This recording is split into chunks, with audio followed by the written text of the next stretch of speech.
हिंदुस्थान लवकरच आर्थिक महासत्ता होणार असे सुंदर स्वप्न देशवासियांना गेल्या काही वर्षांपासून सातत्याने दाखवले जात आहे।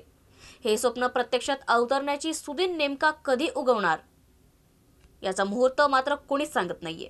गेल्या काही दिवसांपासून प्रसिद्ध होणाऱ्या बँक घोटाळ्यांच्या बातम्या वाचल्यामुळे आर्थिक महासत्ता हे बिरुचितच हास्यास्पद वाटायला लागलंय। अशीच एक बातमी आहे नगरमधून। अहमदनगरमधील नॉन बँकिंग गुंतवणूकदारांनी एकत्र येऊन 2 जानेवारीला वाडिया पार्क ते कलेक्टर ऑफिस असा भव्य मोर्चा काढण्याचा इशारा यावेळी दिलाय। यावेळी गुंतवणूकदारांनी आपला पैसा लवकरात लवकर मिळवून नॉन बँकिंग कंपन्यांवर कारवाई करावी अशी मागणी करण्यात आली आहे। मागण्या मान्य न केल्यास मोर्चा तीव्र होण्याचा इशारा यावेळी दिलाय। मी PSL कंपनीत पैसे जमा केलेले। PSL कंपनीमध्ये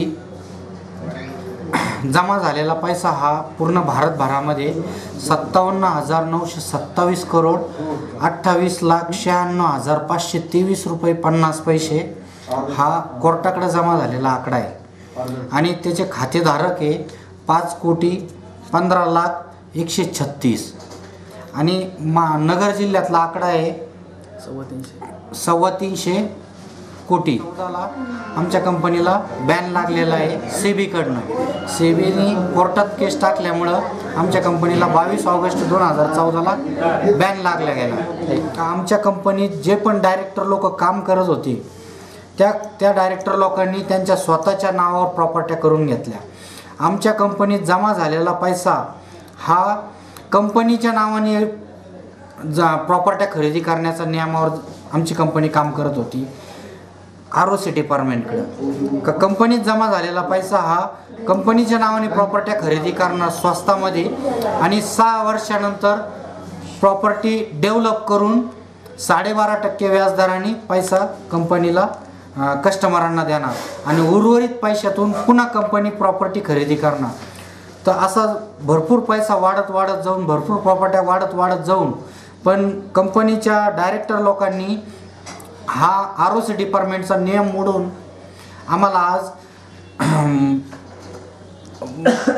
आत्महत्या करण्यास प्रवृत्त केलेलं आहे कंपनीच्या डायरेक्टर लोकांनी। आमच्या कंपनीच्या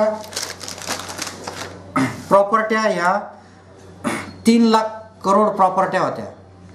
तर त्यातल्या फक्त 29,088 प्रॉपर्ट्या लोढा समितीकडे यांनी जमा केलेल्या आहे की जी लोढा समिती आज आम्हाला पैसे द्यायला नियुक्त केलेली आहे कोर्टाने।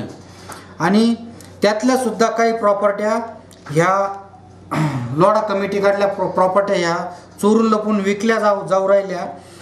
ज्यावेळेस CBIकडे प्रकरण होतं त्यावेळेस CBIने सुद्धा सर्व प्रॉपर्ट्या जप्त करण्याला रुची दाखवलेली नाही। आणि ज्यावेळेस 1,85,000 प्रॉपर्ट्या जप्त झालेल्या आहे तर तेवढ्या प्रॉपर्ट्या ह्या लोढा कमिटीकडे जमा झालेल्या नाही आहे। त्यातल्या फक्त 29,088 प्रॉपर्ट्या फक्त जमा झालेल्या आहे लोढा साहेबांकडं। म्हणजे 90% प्रॉपर्ट्या यांनी पळवलेल्या आहे आमच्या संचालक मंडळाने। आणि 29,088 प्रॉपर्ट्या विकून फक्त ज्याचे 1 लाख रुपये असतील त्याला फक्त 10,000 रुपये भेटतील। म्हणजे 10% पैसे हे कस्टमरांचे चालले जातील। उरलेले 90% पैसे हे आज एजंट लोकांना भरून द्यावं लागेल कस्टमरांचे आणि त्याच्यामुळे आत्महत्येचं प्रमाण हे वाढणार आहे। आमच्या जवळजवळ भारतामध्ये 10 ते 15 कंपन्या अशाच्या नॉन बँकिंग कंपन्या आहेत।